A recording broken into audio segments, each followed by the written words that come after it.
Welcome to Shortview Trading, it's your morning market hit for Monday, August the 24th. What matters today and this week for traders? Well, tech once again led the charge on Friday. We saw the Nasdaq 100 outperforming most other areas of the S&P 500, albeit there was strength largely across the board in Friday's trading cash session. And we've seen a continuation of that overnight in Asia. Markets opening up quite nicely to the upside this morning in London, having seen some strength in the Asian trading session. On Friday, the Nasdaq 100 led the market. In particular, though, the strength there came from key FANG stocks, not all of them, but Apple most markedly up around 4-5% on the session. Lot of chat last week about Apple becoming a $2 trillion market cap company. And of course, as you'll see from the chart in front of you now, the share price has more than doubled from its pandemic lows and really has gone somewhat vertical. But it's not just Apple, there are other stocks, second line, not quite FANG stocks, that are doing also remarkably well in recent trading sessions. And they're popular stocks, and I'm thinking the likes of Tesla,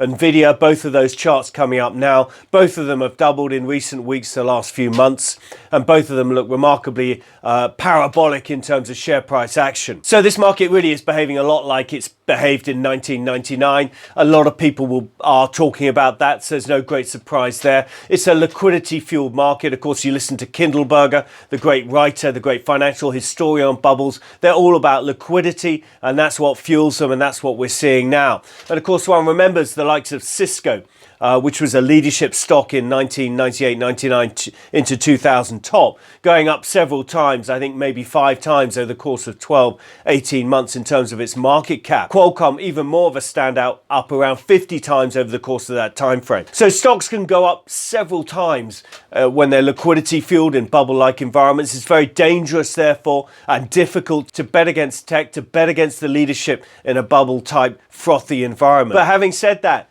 the case for rotation on a short-term basis is brewing, and it isn't a straight line that the Nasdaq will go up in.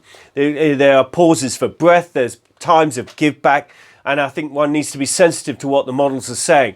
And it's quite clear, as we started to articulate the back end of last week, that the cyclical parts of the global markets are oversold. You can see that with some of the DAX indicators we're putting up in front of you now, while at the same time the tech parts of the market are starting to be overbought. All of that supports the idea of a rotation out of tech, out of the leadership, temporarily for a week or two, into the more cyclical areas of the market. So to see how we're playing this market, please see today's daily rag, available to subscribers via the website. So what are we watching today and this week? Well, today, to be honest, it's pretty light across the board.